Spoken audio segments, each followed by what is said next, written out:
You are listening to the USDN on the DSPN.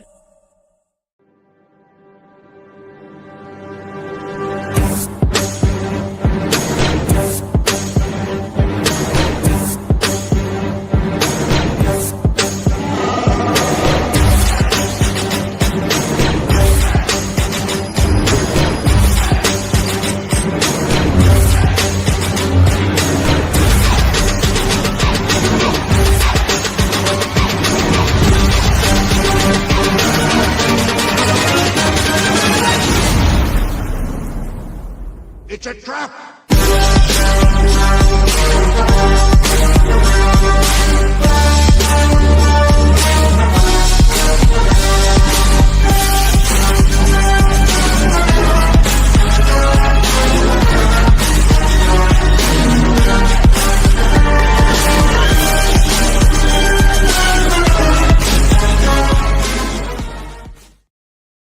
What is up, everybody, and welcome to the United States Department of Nerds, where we are for the people, by the people, and of the people.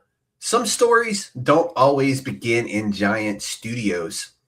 Sometimes they start with a sketchbook, a late-night idea, and a group of creators who simply refuse to stop imagining. Across the world, a new generation of artists is redefining what manga can be.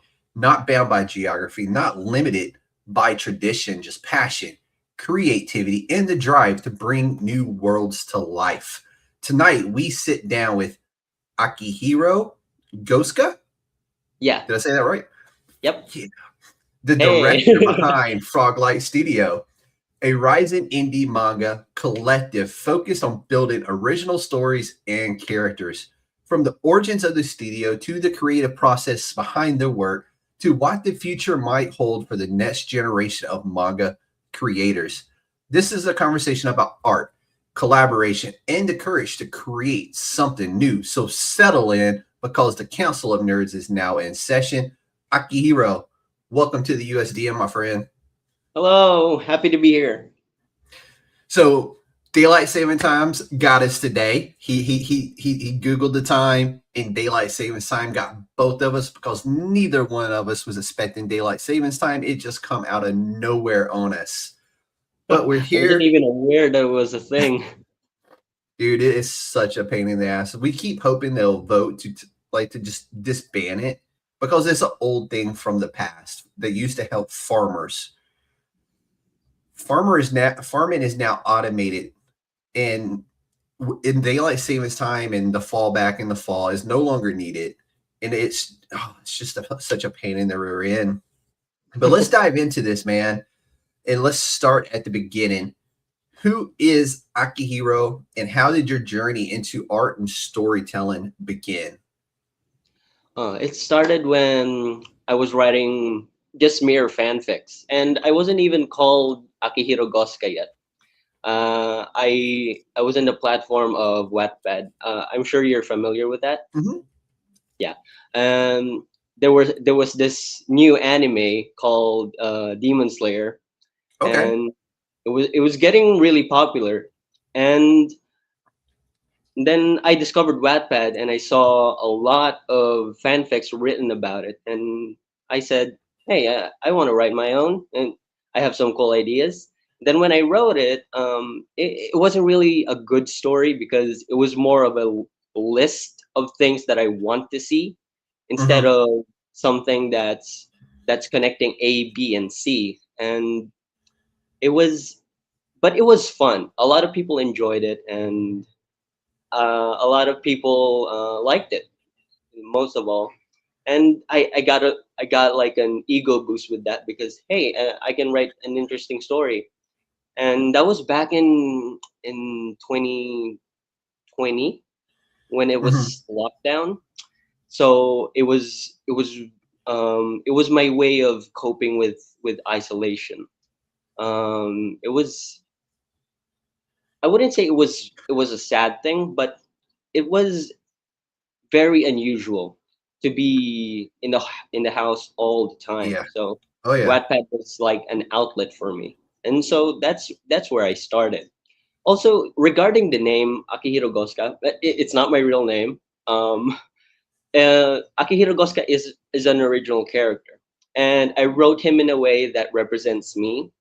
Mhm. Um, and just like other artists or other writers, they either have a pen name, a nickname, Yeah. and I just wanted to follow that trend. And yeah, that's basically how I began Mhm. as a writer.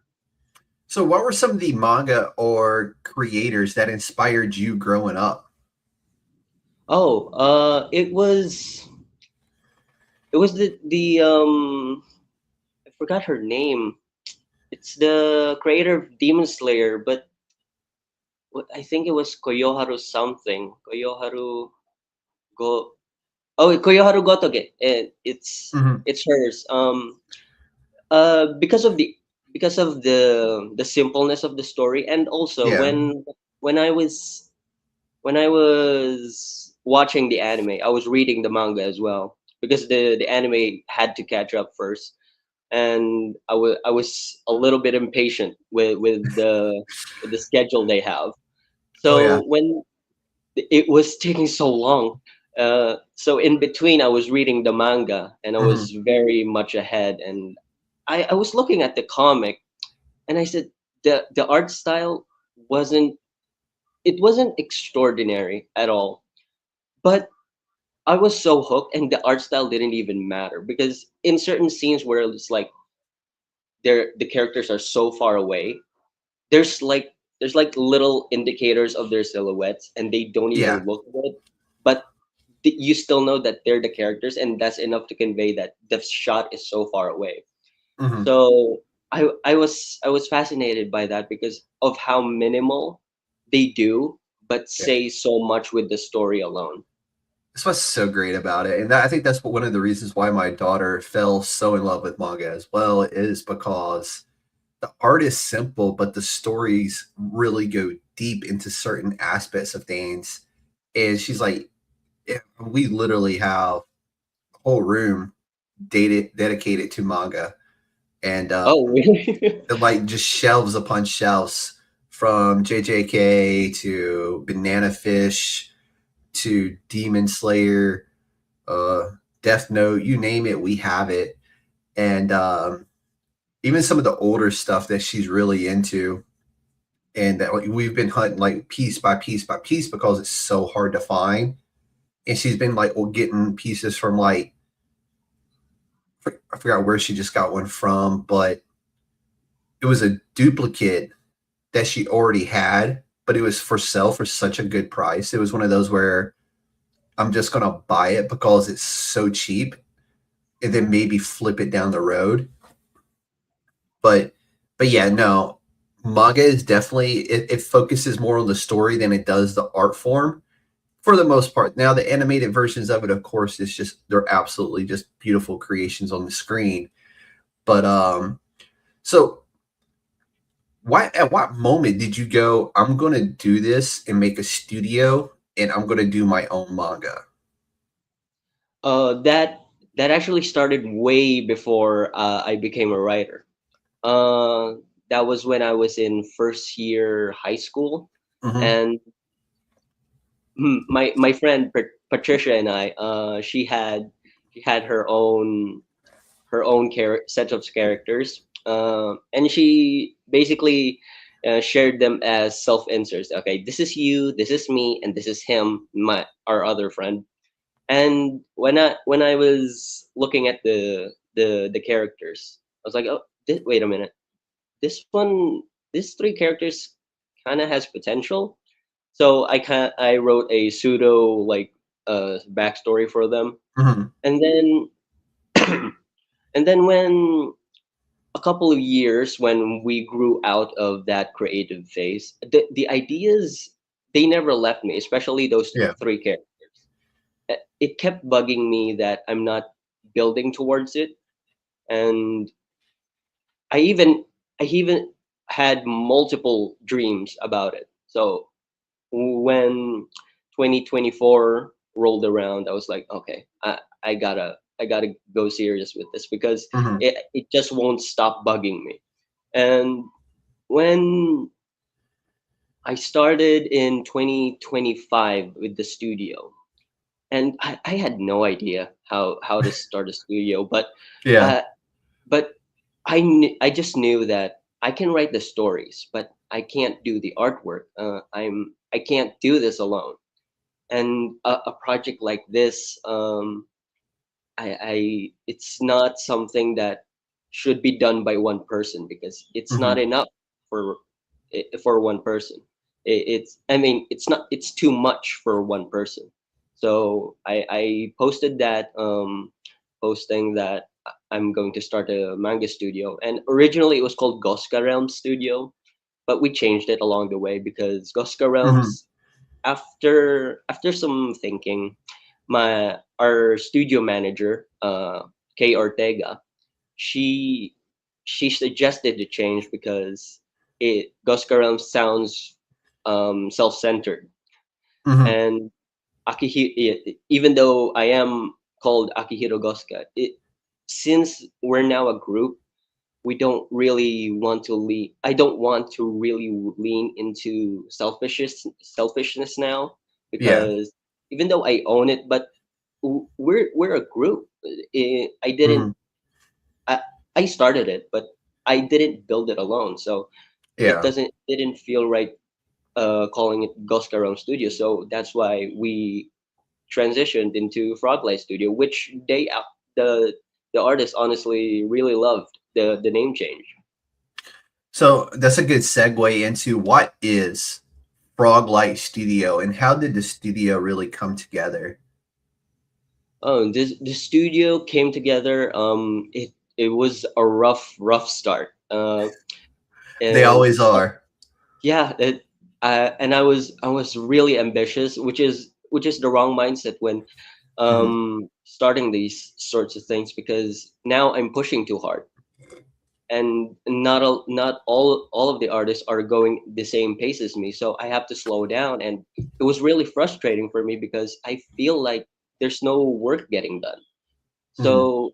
So I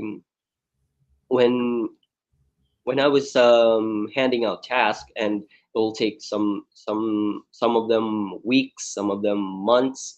Yeah. I was getting really frustrated because why did I create the studio in the first place if you guys can't keep up? But I talked to my creative director Ken, and he said that we're all students. You can't push us. Yeah. And Kay Ortega, the studio manager, also agreed that you know you gotta calm down. You gotta calm down, dude, or else we Yeah. all will need you. That that humbled me because just because I have a dream doesn't mean, even though we're in the same group, doesn't mean that I have the right to push people because it's not just me anymore. It's a Yeah. group. You got a whole team. Yeah, especially and if I start barking orders, it's more like a boss thing instead of a leader Mhm. thing. So when I did some, let's say, just self-reflection, just to be dramatic, and then I was looking back on the messages. I was like, oh my god, am I allowed to curse? I don't know. I don't have a good word for it. Am I an ass? No, Then you no for you can say ass, dude. You're good. okay. When I was looking back at the messages, I'm like, oh my god, I am an ass. And then then it was a humbling moment, and I'm Yeah. glad that the creatives director Ken and studio manager Kay Ortega was there because otherwise I would have Yeah. ruined the whole studio because Yeah. of my lack of leadership Yeah. skills. Dude, you're 22 years old. It and you just learned a very important lesson. You Yeah, know, because sometimes you have to take a step back, humble yourself a little bit, and understand that other people have priorities, especially if they're in school and they are students. So I'm glad you got to learn that lesson now rather than like over 3/4 of the way through this project. And then they go, you know what? We're done. We're out. Yeah, And you're stuck with, a halfway project. yeah, and that's the problem. I'm just glad that I Mhm. learned that. That's good. So why the name Froglight and what's the story behind that? We had a meeting when Kay Ortega said that we should change the name. The artists had a meeting in Discord. Then we kind of voted on what would sound good. And Frog is our actually lead artist. Mhm. She's the one who's her nickname is Rotten Frog, and we call her Frog most of the time. And she's the one creating the comic illustrations, so it was only right to give her the honors of representing Mhm. the studio. And we we landed on a few different names. Yeah. First was Pond Light, which I said it was really good, but then it got switched into Frog Light. And the I thought about the symbolism of frogs and ponds. Um, maybe it's because of the lily pads. The lily pads represent different worlds, and then the frog is like the vessel or the vehicle that will take the Mhm. audience through these different worlds. So Yeah.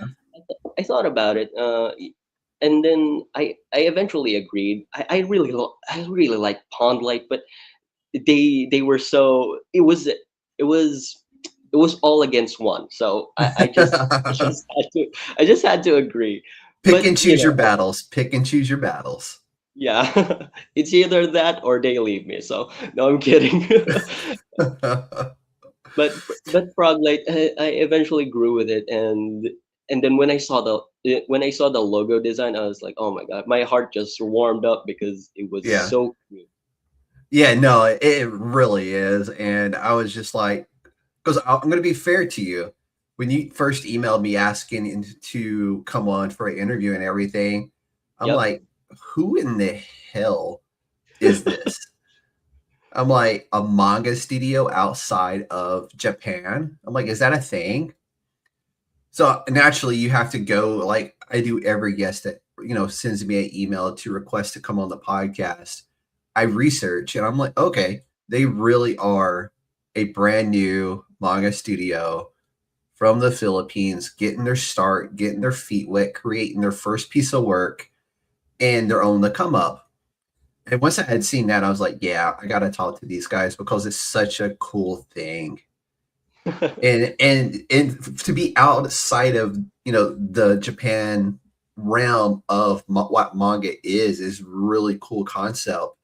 And I don't know how many of them there are out there. I didn't really research that part of it, but just to see somebody at least trying to make a manga outside of Japan is really cool to see. And like I said when you came on, I had to ask you if you're old enough to be here. And at such a young age to go, I'm doing this, and we're going to do this as a collaborative effort between yourself, your office mates, and your artist, which is really cool to see that you're doing this. And so far, it's so good, right? Yep. I So, eventually found the flow of them, and mhm, it's going smoothly. dude, that's cool, especially because so many different artists work at such different paces. Yeah. And the fact that you got to learn that early on is really good. Yep. So, what roles like walk me through a day to day at the studio. Like, what roles and responsibilities do you handle versus your office manager versus your creative director and whoever else you may have there on staff? For I we're really like separated. We're Hmm. connected by online. So when I'm handling tasks, I would inform them beforehand, Hmm. maybe 2 or 3 days, so they can tell me if they have some schedules, they have some personal plans. Yeah. Maybe there's something comes up that I don't know about. So uh, if they can't do the task, I'll just hold it back. Or if they can, I will give them less of it, just Hmm. so they won't get bombarded with something. And Yeah. for the creative director, I usually give them the task of seeing inconsistencies, um, especially with characters. And then for our studio manager, I would often give her the role in marketing, Hmm. because she's also the marketing manager, by the way. I forgot to mention. Um, she would plan out these public posts, these pub masks, Yeah. just so we stay relevant in the public Yeah. spotlight, so that the Yeah. algorithm won't go like, oh, this guy's quiet, been Yeah, don't and trust me, him. dude, that's the hardest part of all this. Marketing Yeah, will always be the hardest part of anything you'll do. That and money. The two it's M's, marketing and money.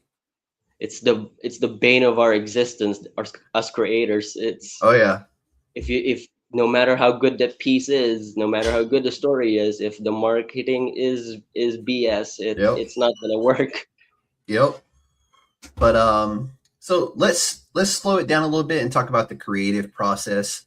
How do your stories typically begin? Did you start it with a character, a world, or this just idea? Oh, for I, I I'll give you a bit of backstory on this. Um, as the for the three characters that I mentioned earlier, Hmm. um, the other one I made her Chinese, the other one Japanese, and then the other one I wasn't sure who that's supposed to be, and that's Christian, by the way, the main character now. Okay. When I was developing their stories, I already had the story, the background for Hmm. the Chinese and the Japanese characters. But Yeah. for Christian, I had no idea how to handle him, and I was kind of getting stuck. I was like, either I get rid of this character, or I don't I just continue with the other ones. But when I was developing a story about him being in high school. It's not even supposed to be fantasy at first. It's Hmm. supposed to be in high school, supposed to be this insecure dude who suddenly gains some powers, and suddenly when someone bullies him, he accidentally activates his powers, and when he flicked his hands like this, and then an ice wall came up, and the bully gets injured very, very badly, and that's when Yeah. he gets scared and runs away. But when I was writing that, it didn't feel right for the character because it felt too small. When Yeah. in high school, really, when I was writing that, I was talking to myself. Not high school. It's supposed to be something else. And then eventually, I came up with the kingdom of Kaldurheim. It's a realm where it's like basically when you take a country and make it a world in itself, Yeah. and Yeah. where it's like floating in space. It's inspired by Yggdrasil from Norse folklore, Okay. Norse mythology, I mean, sorry. Yeah. um and then when I got that idea, it felt right. But now I have to think about what his internal conflict will be.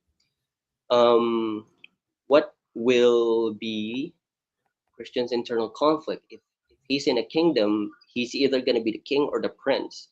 So I made him the prince. So he has like a goal to achieve. Yeah. But but then I thought to myself, that's very typical. That's very Lion King. Um, so I gave him like this, instead of being excited to be a king like most other characters are. I made him like very, very scared, very insecure. He's not ready to step up, even though Yeah. he's at the right age. He's not ready to step up. However, because of something bad happening, he has no choice but to step up.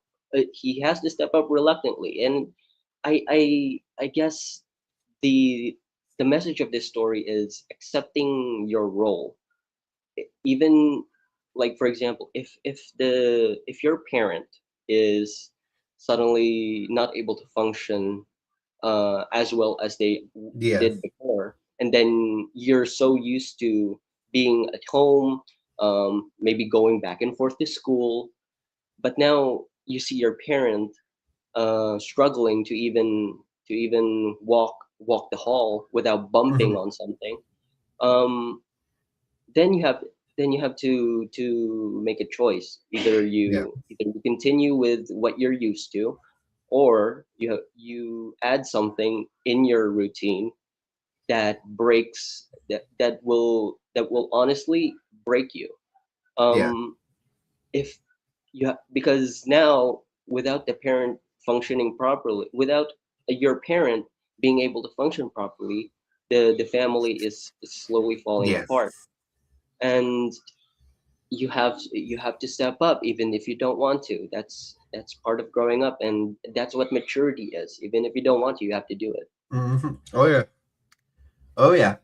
So, what does the collaboration product or collaboration process look like between yourself as the writer and your artists out there? Like, what, like, I'm guessing you already have a few stories already done, and they're working on the art right now. Like, what kind of direction do you give them? Do you just give them a story and just tell them to go, or do you actually give them like the play by play for the panels and stuff like that? I actually give them a play by play because Mhm. I treat the pages like it's film. Yeah. Uh, I treat each panel with care. Unless the particular shot is a bit too difficult to recreate, I just simplify it and then it have the same meaning for the shot. However, regarding if I have finished stories and they're just writing it, we're going one at a time. We're Yeah. focusing on Christian for now, and all of the characters that has been shown, they're all part of the same story. They're not like Mhm. separate things. What will be separate is those three characters that I mentioned, the Japanese and the Chinese characters. Yeah. And so we're focusing on Christian for now, Christian Frost, and we're actually near finishing chapter one. It's a slow but smooth process. Yeah. I I don't rush them now. You know, I think you've learned your lesson on rushing them, bud. So how have you been approaching like blending the manga storytelling with kind of like your own creative style? Because every writer eventually develops their own style. So how have you taken the manga storytelling style and kind of developed it into your own? For that, because I used to write novels in Wattpad as well, not just fanfics. So I'm kind of wordy. So I'm having dif- a difficult time writing dialogues because they're too wordy. And for what was it you say again? For the Just kind of like how do you approach the storytelling of it from like traditional manga style, and then kind of making it your own style? oh, okay. For for that, I generally follow the footsteps of others, just so because it's my first manga. It's our first manga. Um, so for now, I'm still following someone else's Yeah. footsteps, just so I can get the hang of it. No, and that's smart. I mean, why go against a system that's already been in place for years and years and years when you could Yeah, just do the same thing but with your own story and your own sense of art and style to it. yeah, If it's not broken, don't fix it, right? yep. So your first story is, I believe, Snow's Warm Embrace. Yep. So what can you tell us about that story in particular? I know it's your Oh, first one. It's going to be centered on Christian and his unlikeliness to want to be king. yeah. And it will be about role acceptance, like I said, and also recognizing your own weakness as a leader. Hmm. You, because Christian right now has it rough. He thinks if he's king, he's supposed to know everything, Yeah. and that puts a lot of pressure on him. That yeah, he thinks he's supposed to handle these. He's supposed to handle the people and then the Hmm. army. But he doesn't still know that he's supposed to instead dedicate skilled people Yeah. who can do those while listening to him. Hmm. So because right now his internal conflict is if he's not hands on, he's not useful Yeah. even though someone else does it for him after he said the order. He doesn't feel useful because I just said something and I'm not doing it, so what am I doing? Yeah. That's his mindset. It's learning how to do that delegation and Yeah, delegate it to the person who knows how to do it. yeah, yeah, for that, and that's what Christian is struggling now. And for the villain, he eventually successfully invades the kingdom, and Christian has to start from the bottom up. And Yeah. this villain, I'm not gonna reveal his name yet, but I'm sure you saw his lore card. But he He has he like, he was the final panel in the hype video. yeah, he's just a shadow for now, a smiling shadow with question marks on his paper, and I'm not gonna say his name yet because Hmm. I want him to be like a surprise for now. Yeah. But what I can say about him is that he's very powerful. He's nearly unstoppable, and he's inspired by the Victorian era from Britain from the Hmm. UK. So now there's like a technology imbalance. Christian and his army are still using bows and arrows, but this villain, his army is using guns and cannons. Yeah. So now I've created an unfair power dynamic, and I like that. I like Yeah. the I like making my villains very powerful and the heroes very weak. And yeah, I think that makes for a very cool story in the end because the good guy always wins, right? So Yeah, it's how he gets there. The journey is always more fun when the hero looks like they could actually lose. And I like that about a story is when it looks like that hero is actually going to lose, only to yeah, figure it out and then pull off a successful victory. So that's yep. really cool that you're doing it that way. So what kind of audience are you looking to attract to Froglight Studios? Like your normal manga audience? Are you looking to possibly go beyond that and possibly get into the comic world of like try to pull in some of those types of people? For now, we're building our community and attracting the audience that are interested in magical battles and Mhm. those who are struggling internally as well with who they are, with what their role is Yeah. in their family or in their workplace or even in their friendship. That's the type of audience that we want, because if this story can reach their hearts, it can eventually help them make good decisions instead of Yeah. making very very bad mistakes that Mhm. would would often ruin someone. And it's like it's like my mission as a writer to make my audience feel like they're not alone.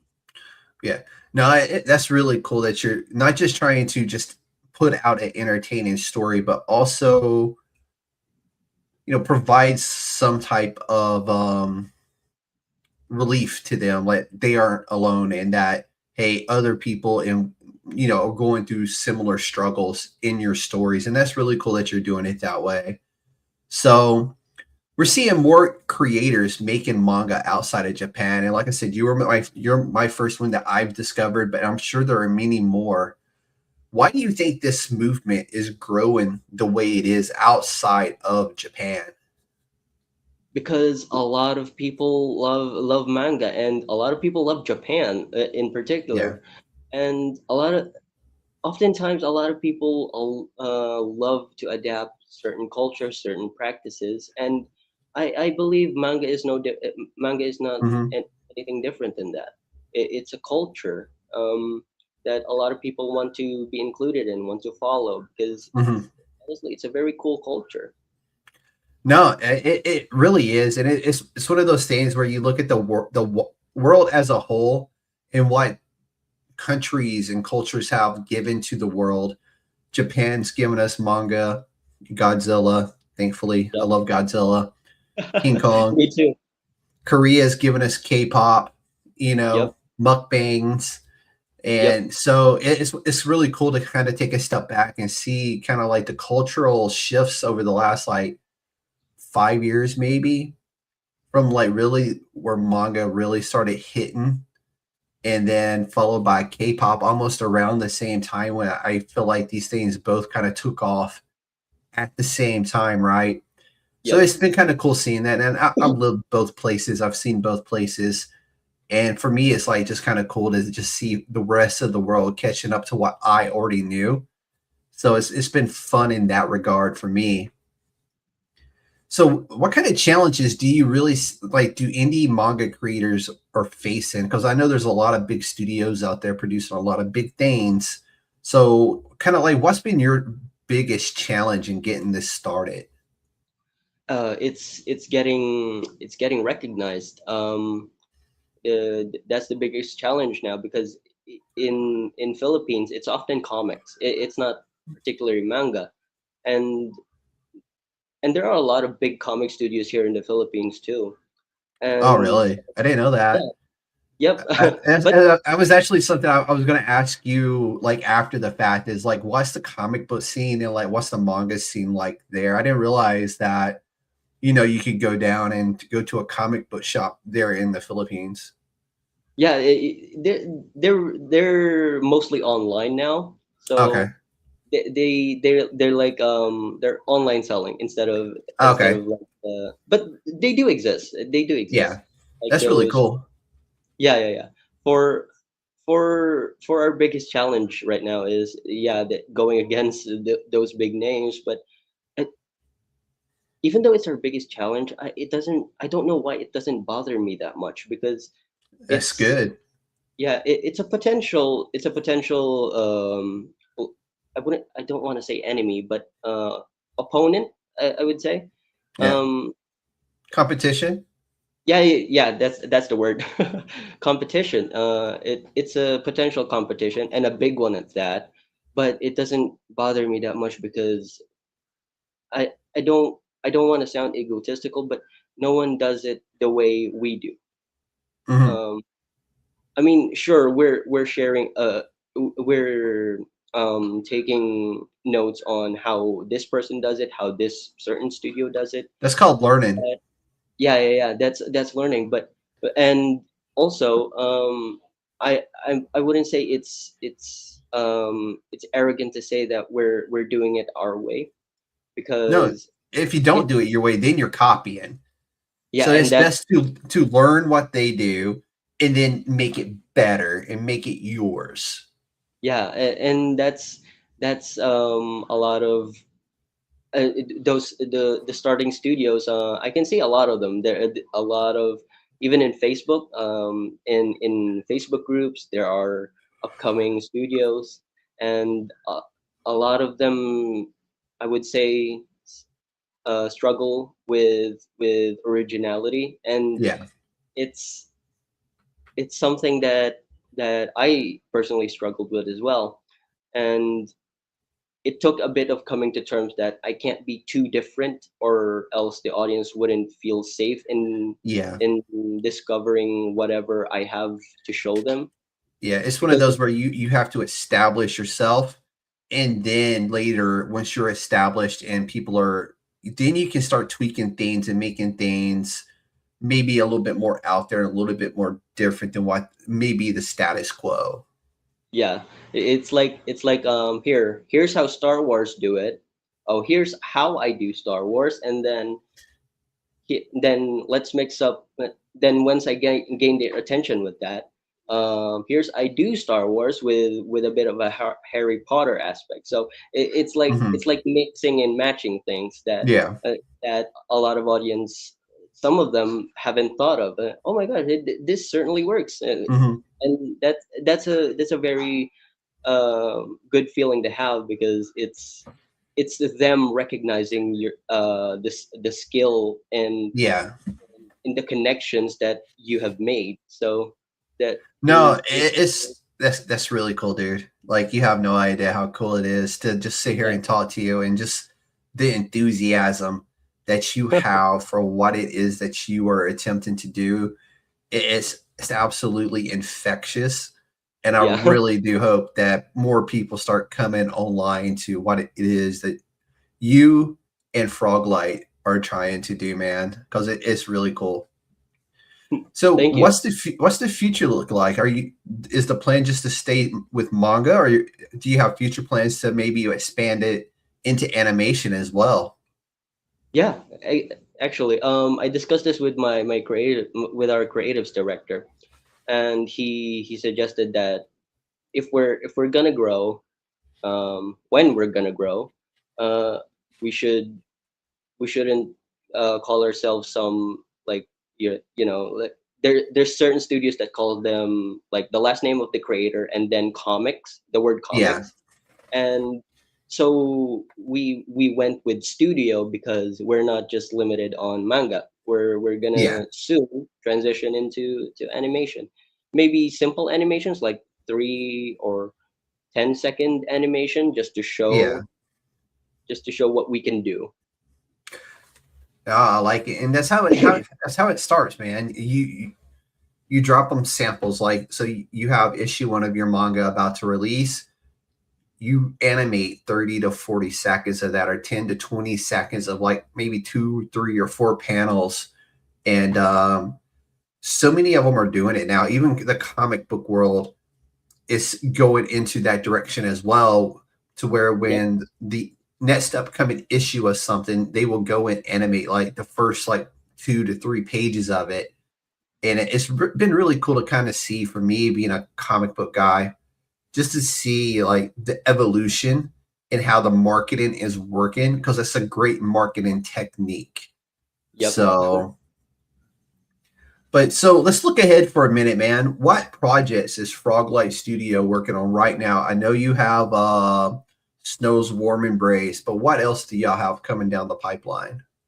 After Snowstorm Embrace, we're soon gonna focus on the Japanese uh, Okay. world, and the Japanese world is called Hinosekai, and it it's basically ruled by a shogunate, and the main character for that particular story is Hinote Sato, and he's a guy who lives peacefully, and then I took inspiration from World War II for that story, where he's suddenly pushed in reluctantly, and you can see Yeah. like the way I do things, that these characters don't want to do the things that they're going to do. That Yeah. that's the trend that I'm following with my own writing. If it works, it works, right? And I think every writer has their thing, right? Yep. Like for you, it's the reluctant hero. So Yeah. it's really cool to see that. You always look for that, right? When you're reading a comic book or you're reading a manga, you kind of like, especially when you read multiples of them, you start to pick up what it is that writer, like what their thing is, because they all have that thing they like. So that's really cool that that's your thing. So getting pop up some, but so what's the term vision right now looking like for Froglight? Like What's the five, sorry? 10, the long term vision, like 5, 10, 15 years from now, what do you see Froglight Studios? I see Froglight Studios being its own self-sustaining studio, where we don't depend on these big names who can potentially take advantage. Um, Mhm. maybe even put the original artist out of work, and that's what I want to prevent, is that if if they started with me, they're gonna go with me. Yeah. I don't want them to be, I don't want any of them to be screwed over by someone outside of our studio that didn't wasn't even here when it Yeah. started. The- so looking now is that for the future, I see the studio as, like I said, its own body with the same artists. Well, not exactly the same artists, but Yeah. the original ones joining, still with us, and that's basically how I see it. And the animation aspect as well. uh, I don't really see too much too far in the future, because I Yeah. The here and it, now, it right? yeah, it takes my attention away from the present, and Yeah. I want to focus on the things now. No, dude, that's smart actually. Get Yeah. yourself set, get yourself established, and then once things are flowing the right way, that's when you can kind of stop a little bit. The work's not going to stop; it's already flowing. But you yourself, as the director of Froglight, can go, okay, now I can breathe and look 2, 3, 5 years down the road, maybe. But no, Yeah. that's a good approach to it. And dude, you got a lot of life ahead of you. So I'm looking forward to seeing what you do, what the studio is going to do. But for everybody who's going to be listening, either later when this releases on YouTube or later when it releases on all the podcasts and platforms out there, where can people follow Froglight Studios? Oh, we currently have our Facebook account, Froglight Studios, and it's the same for different platforms as well, Instagram Mhm, and TikTok. We actually have something big planned for Twitter or X or whatever that mhm. platform's name is now. Um, for for X, we plan to create different accounts for all these characters, so Yeah, they can like the audience can immerse themselves in how this character speaks in this account and how this character speaks in that account. oh, that's So really it's like, cool. yeah, yeah, yeah. It's like a personal. It's like the character's It's like the personal. the new AI chats, you know. Yeah, yeah, that too. It's the audience can ask these characters questions too, and the character Mhm. will answer, and it's an immersive thing, and That's really that's, cool. yeah. I want my audience to be immersed with the world and the characters as well. No, I like it, man. And so I'm telling everybody right now, go over to Facebook, go to TikTok, go to Instagram, follow Froglight Studios. They over the last couple of weeks, 3 weeks, maybe a month, they've become very active on social media and sharing their art and sharing just the day-to-day processes that are going on over there. And it's been really cool to see, that and just follow along with what y'all are doing over there. You've released some more panels, some of the story panels. It's been really fun. And honestly, when you had sent me the character sheets, I was like, that's going to be a really dope hype video because I can take those character sheets, line them up, and kind of put your, it's how I'm going to advertise your appearance, right? And I thought it was just such a cool thing to be able to grab those and use those, right? So appreciate you sending me all the cool panels, all that stuff. I know the first cover is done. It didn't get done in time to be included in the hype video, but it's going to That's be a really cool surprise for when people go to watch the short clips from this and get to see that cover for the first time. That's going to be really dope. Yep. I'm actually really excited for to see it. Dude, it was like it was one of those where I was kind of sad that I'm like, oh, this would have been so cool to do with for the hype video, but then I was like, no, it's going to be even better because when the clips start coming out and when I send you the clips and people are going to see that cover for the very first time, like, dude, that's going to be really what better way to introduce that first cover than with the release of the clips from this show. I think that's going to be really awesome, and I'm excited for that. So, but everybody, TikTok, Instagram, Facebook, Froglight Studios, they are not hard to find. Go give them a follow. They are a group of kids. I'm saying kids in the most polite and most respectful way possible, because they're literally, I'm old enough to be their fathers, more than likely.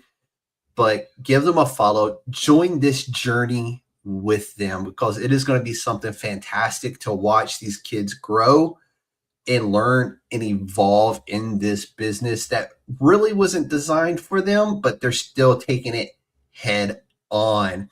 But Akihiro, thank you so much for joining us tonight and sharing the story behind Froglight Studio and the creative journey you're building. Independent creators are constantly pushing the boundaries of storytelling, and it's always exciting to see new studios, new voices step to the front. If you want to follow Akihiro and see Froglight Studios and creating net and what they're creating next, make sure you check out the links down in the description. And to everyone watching and listening, thank you for supporting independent creators and the stories they bring to life, whether it's comic books or a brand new manga studio. Until next time, the Council of Nerds is adjourned. This has been the USDN Podcast, where indie comics come to life. Y'all be safe out there.